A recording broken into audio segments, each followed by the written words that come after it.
రెండవ అధ్యాయము 11వ వచనం నుంచి 22 వచనాల వరకు చదువుకుందాము.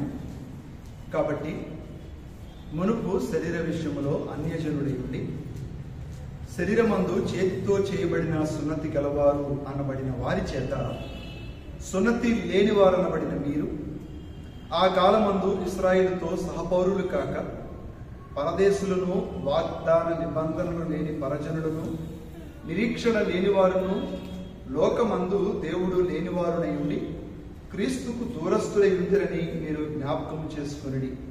ఆయనను మునుపు దూరస్తులైన మీరు ఇప్పుడు క్రీస్తు యేసునందు క్రీస్తు రక్తం వలన సమీపస్తులై ఉన్నారు. ఆయన మన సమాధానమై ఉండి మీకును మాకును ఉండిన ద్వేషమును అనగా విధి రూపకమైన ఆజ్ఞలు గల ధర్మశాస్త్రమును తన శరీరమందు కొట్టివేయుట చేత మధ్య గోడను పడగొట్టి మన ఉభయులను ఏకము చేసెను.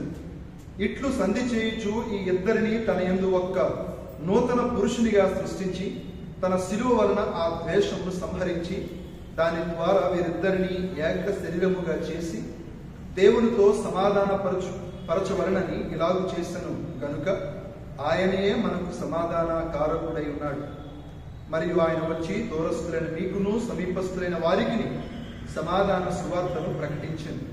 ఆయన ద్వారానే మనము ఉభయులము ఒక్క ఆత్మయందు తండ్రి సన్నిధికి చేరగలిగి ఉన్నాం. కాబట్టి మీదట పరజనులను పరదేశులై ఉండక పరిశుద్ధులతో ఏకపట్టణస్థులను దేవుని ఇంటివారునై ఉన్నారు. క్రీస్తు యేసే ముఖ్యమైన మూలరాయి ఉండగా అపోస్తులను ప్రవక్తలను వేసిన పునాది మీద మీరు కట్టబడి ఉన్నారు. ప్రతి కట్టడమును ఆయనలో చక్కగా అమర్చబడి ప్రభువునందు పరిశుద్ధమైన దేవాలయం ఒకటకు వృద్ధి పొందుచున్నది. ఆయనలో మీరు కూడా ఆత్మ మూలముగా దేవునికి నివాస స్థలమై ఉండుటకు కట్టబడుచున్నారు. వీళ్ళ చదవబడిన మాటలు మన కొరకే దీవించబడినట్లుగా చిన్న మాట ప్రార్థన చేసుకుందాం. ప్రార్థన. పరిశుద్ధ ప్రేమ కలిగిన తండ్రి, మీకు వందనాలు. ఈ సాయంకాలం బైబిల్ స్టడీ మమ్మల్ని తీసుకొచ్చినందుకు స్తోత్రాలు చెల్లిస్తున్నాం తండ్రి. మీ సన్నిధి భాగ్యాన్ని మీరు మాకు ఇచ్చారు. నిర్భయమైన ప్రవేశాన్ని మా ప్రభు ద్వారా కలుగు చేశారు. మీ బిడ్డలుగా చేసుకున్నారు తండ్రి.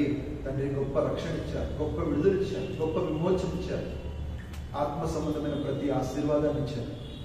మీరు చేసిన మేళ్ళు అవి ఎన్నో ఉన్నాయి తండ్రి. రాత్రి పరిముఖ్యంగా మీ సన్నిధిని మీరు మాకు ఇచ్చినందుకు స్తోత్రంలో చెల్లించుకుంటూ నీ మాటలు చదువుకొని మీ వైపు చూస్తూ ఉండగా మా అందరితో మాట్లాడండి.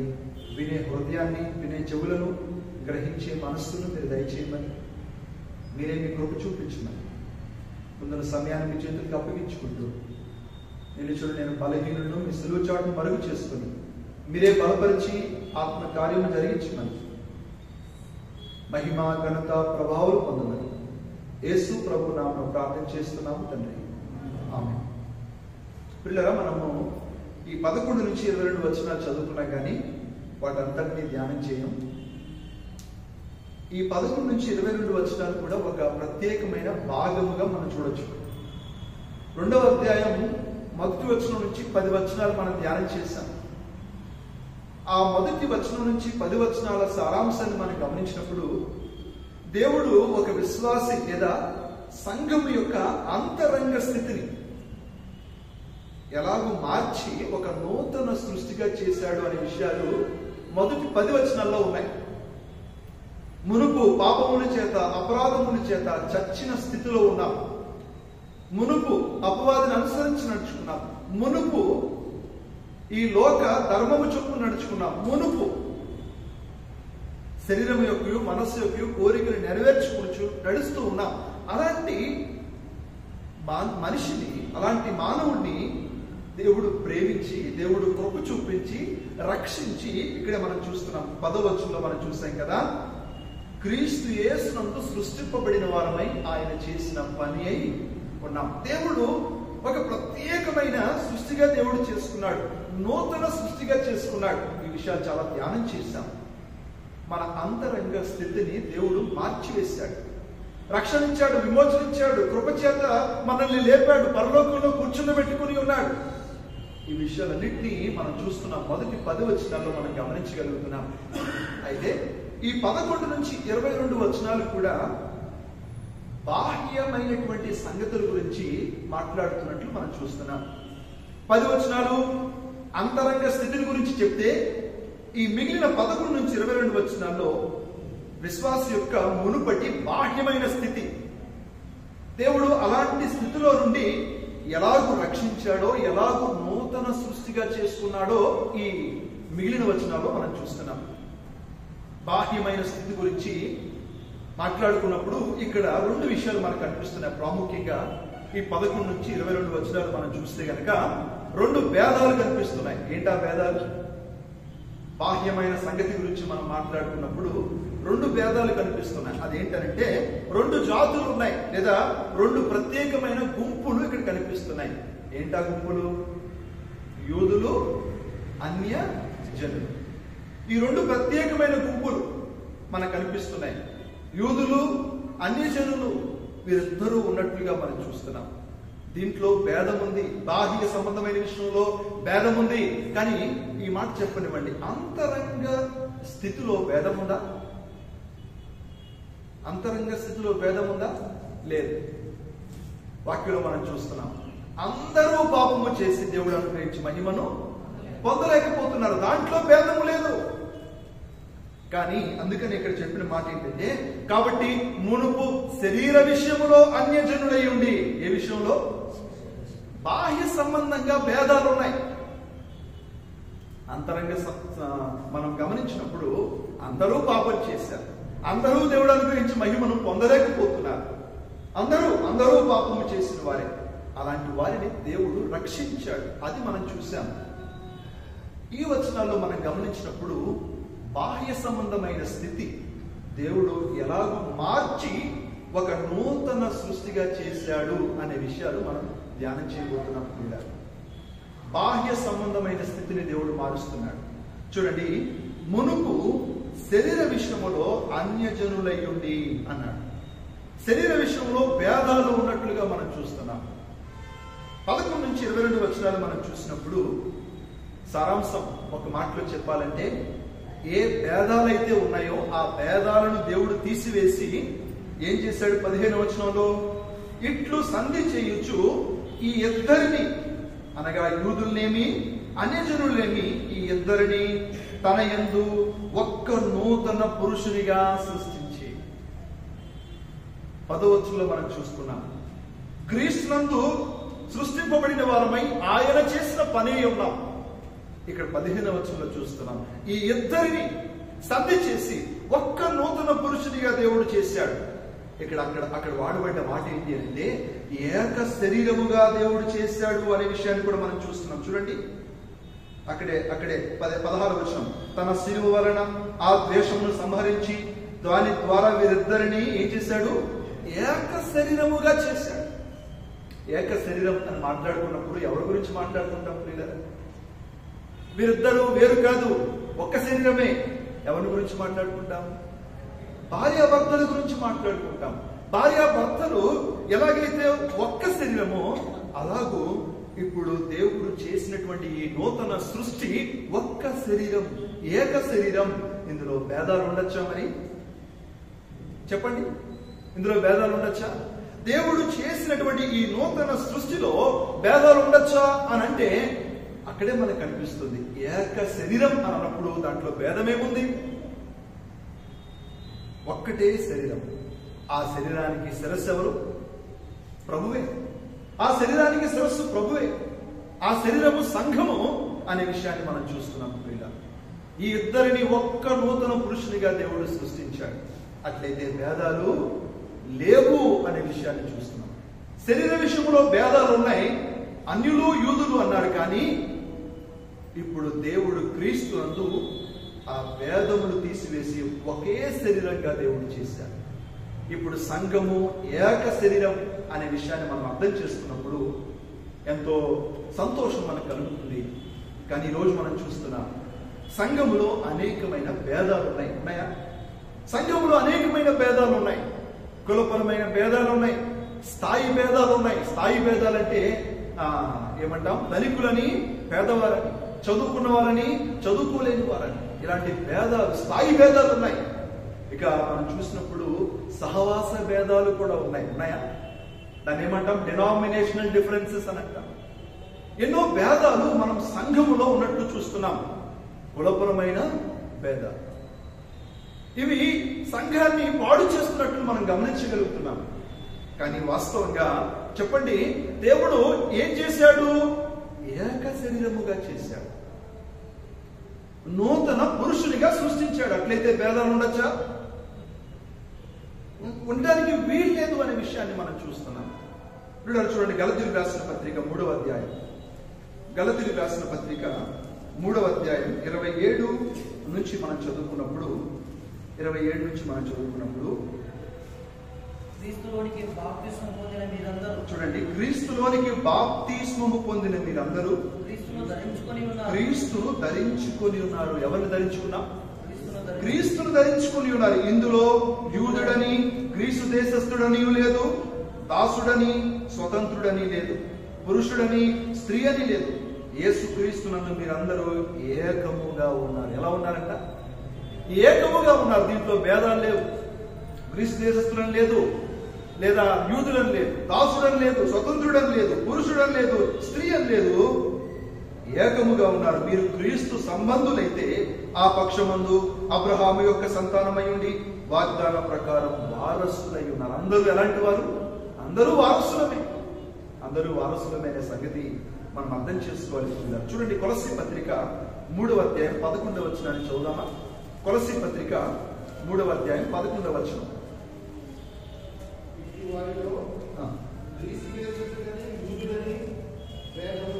చూడండి, ఇట్టి వారిలో గ్రీసు దేశస్థుడని యూదుడని భేదము లేదు, సున్నతి పొందుటయని సున్నతి పొందకపోవుటని భేదము లేదు, పరదేశి అని సిదియనుడని దాసుడని స్వతంత్రుడని లేదు, గాని క్రీస్తే సర్వమును అందరిలో ఉన్నవాడునై ఉన్నాడు. ఇప్పుడు చెప్పండి ప్రియులారా, క్రీస్తే అందరిలో ఉన్నాడు. క్రీస్తు సర్వము అందరిలో ఉన్నవాడే ఉన్నాడు. నాలో ఉన్న క్రీస్తు మీలో కూడా ఉన్నాడు. ప్రతి ఒక్కరిలో క్రీస్తు ఉన్నాడు అనే విషయాన్ని మనం అర్థం చేసుకున్నప్పుడు ఒక విశ్వాసికి మరొక విశ్వాసి పడి ఎంత గౌరవం కలుగుతుంది. నాలో ఉన్న పరిశుద్ధాత్మ దేవుడు నీలో ఉన్నాడు అని అన్నప్పుడు, నాలో కార్యం చేస్తున్నటువంటి పరిశుద్ధాత్మ దేవుడు మీలో కూడా కార్యం చేస్తున్నాడు అని అన్నప్పుడు ఒకరి పట్ల ఒకరికి ఎంత గౌరవం కలుగుతుంది, ఒకరి పట్ల ఒకరికి ఎంత ప్రేమ కలుగుతుంది అనే విషయాలు మనం అర్థం చేసుకోగలుగుతున్నాం.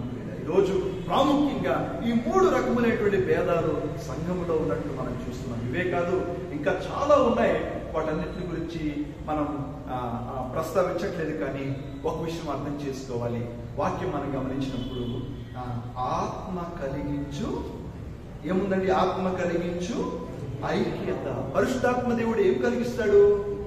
ఐక్యతను కలిగించేవాడు దేవుడు. ఎఫెసీ పత్రికలోని మనం చదువుకున్నాం 4వ అధ్యాయం 1వ వచనంలో ఉంది. కాబట్టి మీరు సమాధానమును బంధము చేత ఆత్మ కలిగించు ఐక్యమును కాపాడుకునేందుకు శ్రద్ధ కలిగిన వారై ప్రేమతో ఒకరినొకడు సహించుచు. దేవుడు ఐక్యతను కలిగిస్తాడు. దేవుడు ఏక శరీరముగా చేశాడు.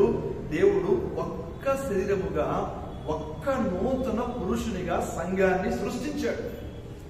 Church it's God's creation.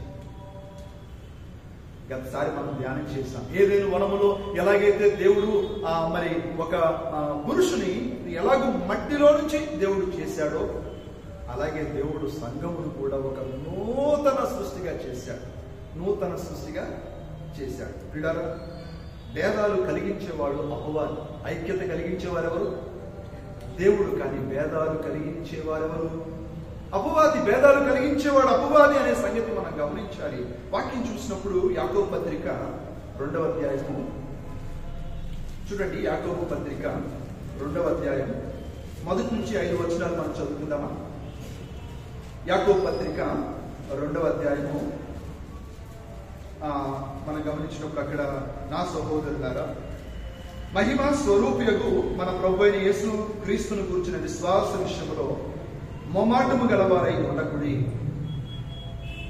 ఎలాగనగా బంగారు ఉంగరం పెట్టుకుని ప్రశస్త వస్త్రములు ధరించుకున్న ఒకడు మీ సమాజ మందిరములోనికి వచ్చినప్పుడు మురికి బట్టలు కట్టుకున్న దరిద్రుడు లోపలికి వచ్చిన ఎడల మీరు ప్రశస్త వస్త్రములు ధరించుకున్న వారిని చూచి సన్మానించి, నీవిక్కడ మంచి స్థలమందు కూర్చుండమని చెప్పి, ఆ దరిద్రునితో నీవక్కడ నిలువుము, లేక ఇక్కడ నా పాదపీఠమునకు దిగువన కూర్చుండమని చెప్పి నెడల మీ మనసులో భేదములు పెట్టుకొని మీరు దురాలోచనతో విమర్శ చేసిన వారు అగుదురు కారా అన్నాడు. 5వ వచనం చెప్తూ, నా ప్రియ సహోదరులారా ఆలకించుడి, ఈ లోక విషయంలో దరిద్రులైన వారిని విశ్వాసమందు భాగ్యవంతులుగాను, తను ప్రేమించు వారికి తాను వాగ్దానము చేసిన రాజ్యమునకు వారసులుగా ఉండుటకు దేవుడు ఏర్పరచుకోలేదా? దేవుడు ఏర్పాటు చేసుకున్నప్పుడు దాంట్లో ఏముండకూడదని దేవుడు చెప్తున్నాడు. భేదాలు లేవు, ఇక్కడ భేదాలు ఉండకూడదని దేవుడు చెప్తున్నాడు. ఇంకొక మాట చెప్పాలంటే, భేదములు అది శరీర కార్యం. ఏ కార్యం అది? శరీర కార్యం అది. గలతీ పత్రిక చూడండి, గలతీ పత్రిక 5వ అధ్యాయం 21వ వచనం చూడండి. మనము చూస్తున్నాం, మనకు తెలిసిన విషయమే. గలతీ పత్రిక 5వ అధ్యాయం 21వ వచనం, అక్కడ మనం చూస్తున్నాం శరీర కార్యం. 19వ వచనం, శరీర కార్యములు స్పష్టమై ఉన్నవి. అవేమనగా జారత్వము, అపవిత్రత, కాముకత్వము, విగ్రహారాధన, అభిచారము, ద్వేషములు, కలహము, మత్సరములు, క్రోధములు, కక్షలు. ఇక్కడ 21వ వచనంలో చెప్పాడు భేదములు అన్నాడు. ఈ భేదము అనేది ఏ కార్యం? ఇది శరీర కార్యం.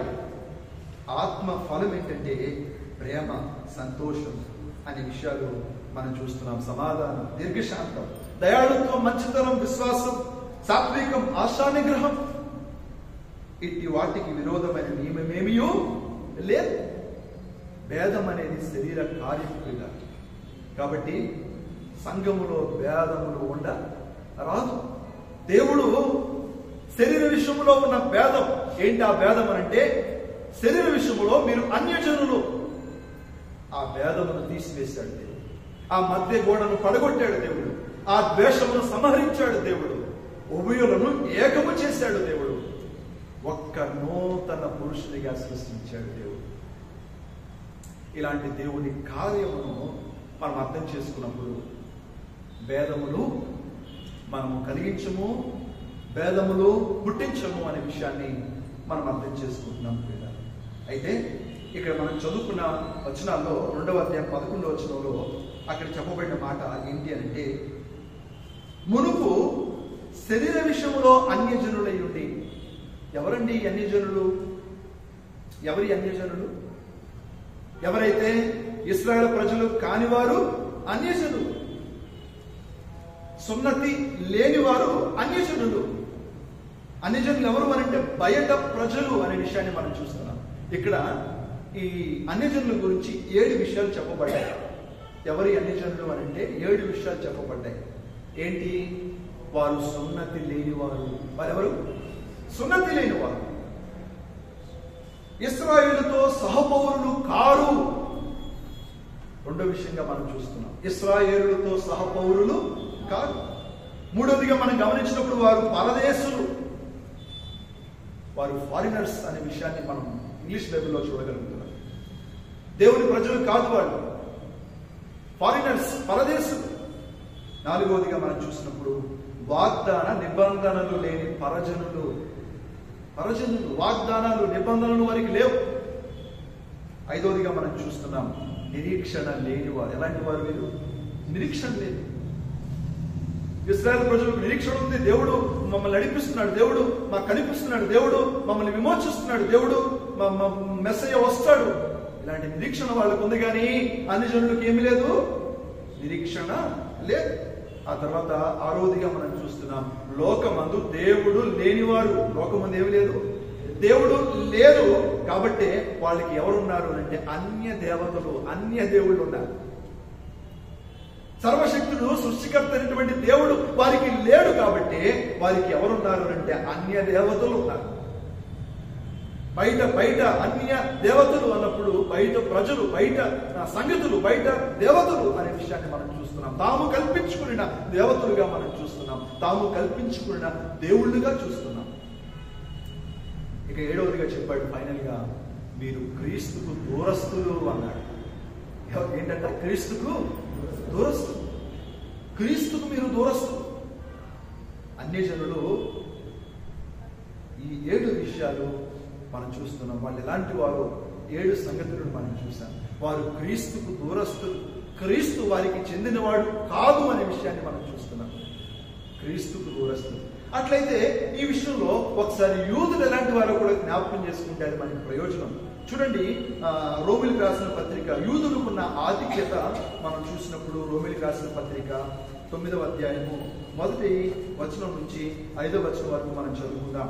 రోమిలికి రాసిన పత్రిక 9వ అధ్యాయము 1వ వచనం. నాకు బహు దుఃఖమును నా హృదయములో మానని వేదనయు కలవు. క్రీస్తునందు నిజమే చెప్పుచున్నాను, అబద్ధం ఆడుట లేదు. పరిశుద్ధాత్మయందు నా మనస్సాక్షి నాతో కూడా సాక్ష్యం ఇచ్చుచున్నది. సాధ్యమైన ఎడల దేహ సంబంధులైన నా సహోదరుల కొరకు నేను క్రీస్తు నుండి వేరై శాపగ్రస్తుడనే ఉండగోరుదును. చూడండి, ఇశ్రాయేలు ప్రజల గురించి చెప్తూ 4వ వచనంలో అన్నాడు, వీరు ఇశ్రాయేలీయులు. ఎవరండి వీరు? ఇశ్రాయేలీయులు. దత్తపుత్రత్వమును మహిమయు నిబంధనలను ధర్మశాస్త్ర ప్రధానమును అర్చన చారాదులను వాగ్దానములను వీరివి. పితరులు వీరివారు, శరీరమును బట్టి క్రీస్తు వీరిలో పుట్టెను.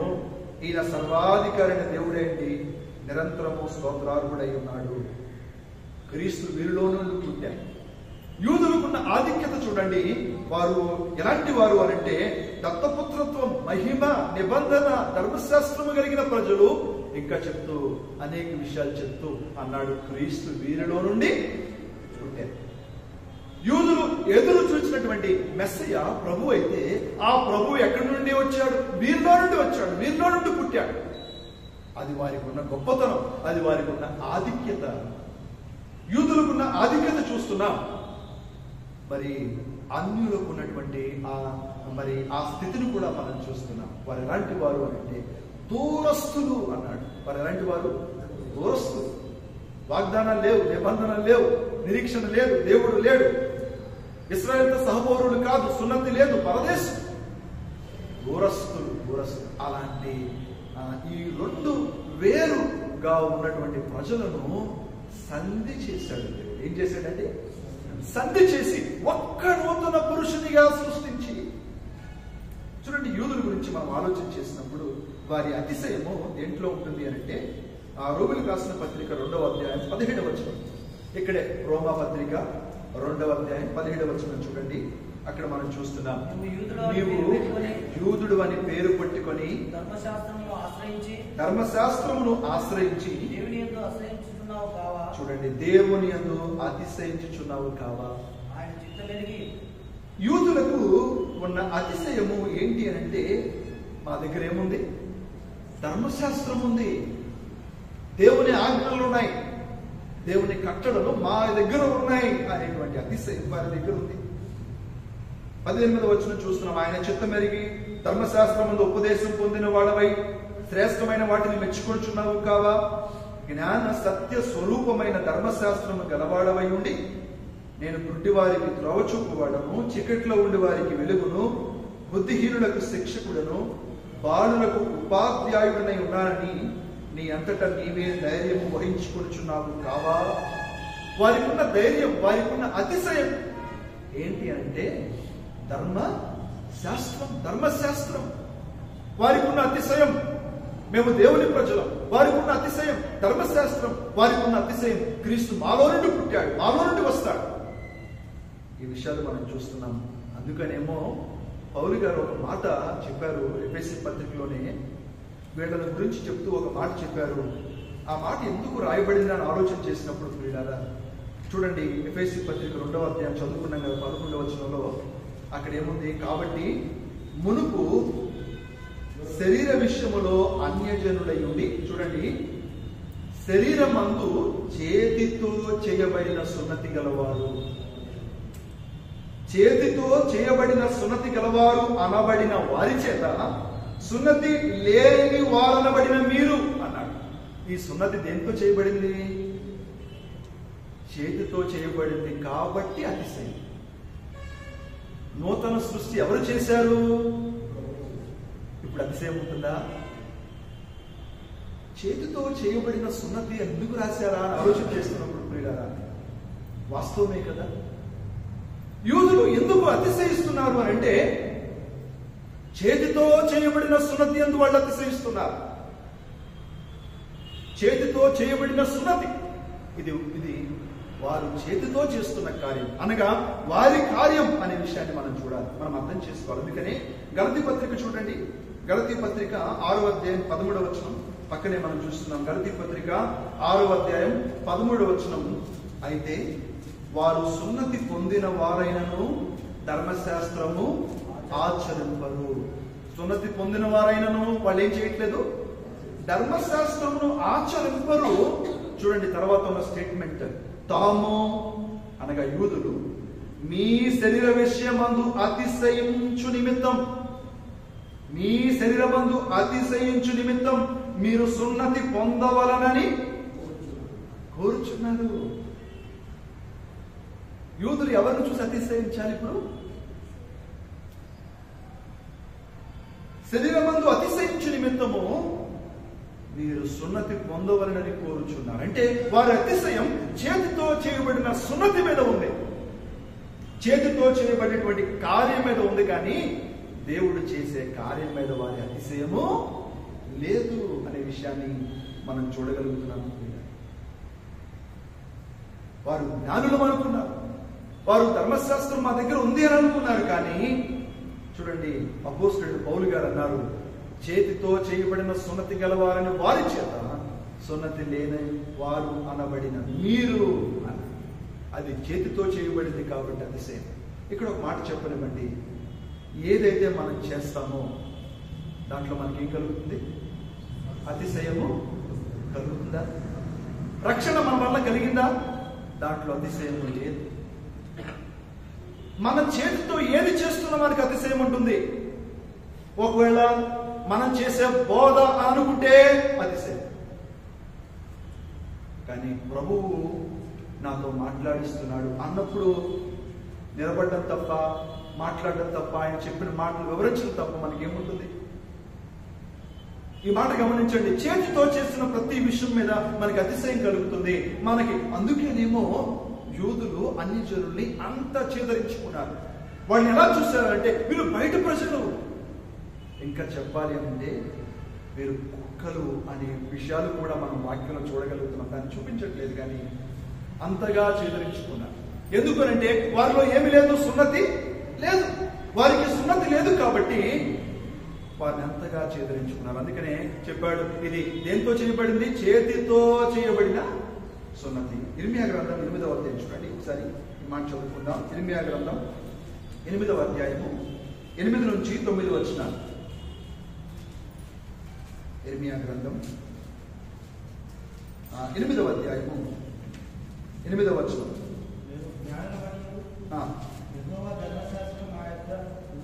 చూడండి, మేము జ్ఞానులమనియు యెహోవా ధర్మశాస్త్రం మా యుద్ధలో ఉన్నదనియు మీరేలా అందరూ. నిజమే, కానీ శాస్త్రుల కల్లకలము అబద్ధముగా దానికి అపార్థము చేయుచున్నది. జ్ఞానులు అవమానము నొందిన వారైరి, వారు విస్మయం పొంది చిక్కున పడి ఉన్నారు. వారు యెహోవా వాక్యమును నిరాకరించిన వారు, వారికి ఏ పాటి జ్ఞానము కలదు?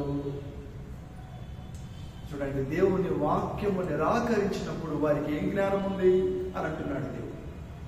వారి అతిశయం వారి జ్ఞానం అయితే, వారి అతిశయం వారి ధర్మశాస్త్రం అయితే, దేవుడు అంటున్నాడు వాక్యము నిరాకరించిన మీకు ఏ జ్ఞానం ఉంది అని అంటున్నాడు. పిల్లరా, కాబట్టి ఈ రాత్రి వేళ చేతితో చేసే విషయంలో అతిశయం ఉన్నట్లయితే మనం చేసే పరిచర్య అది ఎవరు చేయిస్తున్నట్లు, ఇందాక ఫలములను కోరెను అనే పాట పాడినప్పుడు ప్రభువే ఏం చేస్తాడు? ప్రభువే కృప చూపిస్తాడు. ప్రభువే ఫలమును ఆయన శాంక్టిఫై చేసేవాడుగా ఉన్నాడు, పరిశుద్ధపరిచేవాడుగా ఉన్నాడు. ఇలాంటి మీనింగ్ ని అక్కడ మనం చూడగలుగుతూ ఉన్నాము. దేవుడే కృప చూపేవాడు, దేవుడే ఇది దేవుని కార్యం. అలా ఎప్పుడైతే మనం అనుకుంటామో అప్పుడు మనకి అతిశయం అనేది లేదు. అందుకనే అక్కడ చెప్పబడిన మాట ఆ 11వ వచనాన్ని ఒకసారి మరలా చదువుకున్నప్పుడైతే, కాబట్టి మునుపు శరీర విషయంలో అన్యజనుడై ఉండి శరీరమందు చేతితో చేయబడిన సున్నతి గల వారనబడిన వారి చేత సున్నతి లేని వారనబడిన మీరు నిజమే కదా. ఇప్పుడు మనం ఎలా చేయబడ్డామంటే సమీపస్తులుగా చేయబడ్డాం. మునుపు దూరస్తులమే కానీ ఇప్పుడు సమీపస్తులుగా చేయబడ్డాం. ఒక్క నూతన పురుషునిగా దేవుడు సృష్టించాడు. ఒక అద్భుతమైన సృష్టిగా దేవుడు సంఘమును చేశాడు. ఆ సంఘము ఎలా ఉండాలని కోరుకుంటున్నాడంటే ముడత గాని, మచ్చ గాని, కళంకము గాని అటిది ఏదైనా లేకుండా దేవుడు తన ఎదుట పరిశుద్ధమైనదిగా నిలవబెట్టుకోవాలని దేవుడు ఇష్టపడుతున్నాడు. ఎందుకంటే ఇది ఎవరి సృష్టి? ఇది దేవుని సృష్టి. ఆయన చేసిన సృష్టి. ఏక శరీరముగా చేశాడు, సమీపస్తులుగా. ఇప్పుడు ఒక మాట చెప్పనివ్వండి, మునుపు ఎంత దూరస్తులు. ఇంతకీ మనమే అన్యజనులం. ఈ మాట చెప్పలేదు. ఎవరమంటే అన్యజనులం మనమే. ఇశ్రాయేలు ప్రజలు కాని వారంతా అన్యజనులే అంటే మనమే అన్యజనులం. అలాంటి మనల్ని దేవుడు ఒక్క నూతన పురుషునిగా చేసి మనల్ని ఏక శరీరముగా చేసుకొని సంఘముగా దేవుడు చేశాడే. ఒక బ్యూటిఫుల్ క్రియేషన్ గా దేవుడు చేశాడే. అట్లయితే ఎంత కృతజ్ఞత కలిగిన వారు ఉన్నారు. దేవుడు అన్నాడు, ఇప్పుడు మునుపు దూరస్తులు కానీ ఇప్పుడు ఎలా ఉన్నారు? సమీపస్తులుగా ఉన్నారు. ఎంత సమీపముగా దేవుడు చేసుకున్నాడో చూడండి. మీరు ఇక్కడ కూర్చోకూడదు, నాతో కూర్చోవాలని పరలోకంలో కూర్చోబెట్టుకునేంత సమీపంగా చేసుకున్నాడు. ఎంత సమీపంగా చేసుకున్నాడంటే ఆయన వెళ్ళి తన ఆత్మను పంపించి మనలో ఉంచేంత సమీపంగా చేసుకున్నాడు. ఎంత సమీపంగా చేసుకున్నాడనంటే, తండ్రి మనము ఏకమైనలాగున మీరు కూడా నా యందు ఏకమై ఉండాలి అనేంతగా సమీపంగా చేసుకున్నాడు. మనము ధ్యానం చేశాం. క్రీస్తులో మనము ఏకము చేయబడ్డాం. We are united with Christ. అంత సమీపంగా చేసుకున్న దేవుణ్ణి మనం ఏం చేయాలి? ఆ సమీపత్వాన్ని మనం కోరుకునే వారుగా ఉండాలి. మనము ఇద్దరు సమీపంగా ఉన్నారు అనడానికి అర్థం ఏంటి అంటే, నేను మాట్లాడేది వారికి వినిపిస్తుంది, వారు మాట్లాడేది నాకు వినిపిస్తుంది. There will be continual communication between each other అనే విషయాన్ని మనం అర్థం చేసుకోగలుగుతున్నాం. సమీపస్తులుగా చేసుకున్నాడు. ప్రభువా అని అంటే పలకడా? నన్ను నడిపించు అంటే నడిపించడా? ప్రభువా నా మనవేది అని అంటే ఆలకించడా? వాక్యం మనం గమనించినప్పుడు ఆయన సమీపస్తులుగా చేసుకున్నాడు. చూడండి, ఒక్క మాట నేను ముగిస్తాను. యోహాను సువార్త 17వ అధ్యాయం ప్రభు చేసిన ప్రార్థన మనం గమనించినప్పుడు దేవుడు ఎంత ఆధిక్యతను ఈరోజు సంఘానికి ఇచ్చాడు అనే విషయాన్ని ఒకసారి జ్ఞాపకం చేసుకుంటే పిల్లగా చూడండి. యోహాను సువార్త 17వ అధ్యాయం మరి ప్రభు ప్రార్థిస్తున్న ప్రార్థన చూడండి. 20వ వచనం. మరియు నీవు నన్ను పంపితువని లోకము నమ్మునట్లు తండ్రి నా యందు నీవును నీ యందు నేనును ఉన్నలాగున. ఎవరండి? నా యందు నీవు నీ యందు నేను ఉన్నలాగున వారును మన యందు ఏకమై ఉండవలనని వారి కొరకు మాత్రము నేను ప్రార్థించట్లేదు, కానీ వారి వాక్యము వలన నా యందు విశ్వాసం ఉంచు వారందరూ ఏకమై ఉండవలనని వారి కొరకును ప్రార్థించుచున్నాను. ఈ మాట చదువుకున్నప్పుడు ఎంత సంతోషం. ప్రభు కోరుకున్నది ఏంటి అని అంటే, తండ్రి నువ్వు నేను ఎలాగో ఏకమై ఉన్నామో, ఇదిగో వాక్యం వింటున్న ప్రతి ఒక్కరు, విశ్వాసం ఉంచిన ప్రతి ఒక్కరు నాతో ఏకమై ఉండాలి అని కోరుకుంటున్నాడు దేవుడు. చూడండి 22వ వచనాన్ని మనం చదువుకుంటే, మనము ఏకమై ఉండడాగున వారును ఏకమై ఉండవలనని నీవు నాకు అనుగ్రహించిన మహిమను నేను వారికి ఇచ్చింది. వారి యందు నేనును నా యందు నీవును ఉండుట వలన వారు సంపూర్ణులుగా చేయబడి ఏకముగా ఉన్నందున నీవు నన్ను పంపితువనియు నీవు నన్ను ప్రేమించినట్టే వారిని కూడా ప్రేమించుతువనియు లోకము తెలుసుకున్నట్లు నాకు అనుగ్రహించిన మహిమను వారికి ఇచ్చితిని అన్నాడు. 26వ వచనం చదువుకుందాం. నీవు నా యందు ఉంచిన ప్రేమ వారి యందు ఉండునట్లు నేను వారి యందు ఉండునట్లును వారికి నీ నామమును తెలియజేసేదని ఇంకనూ తెలియచేసేదనని చెప్పాను.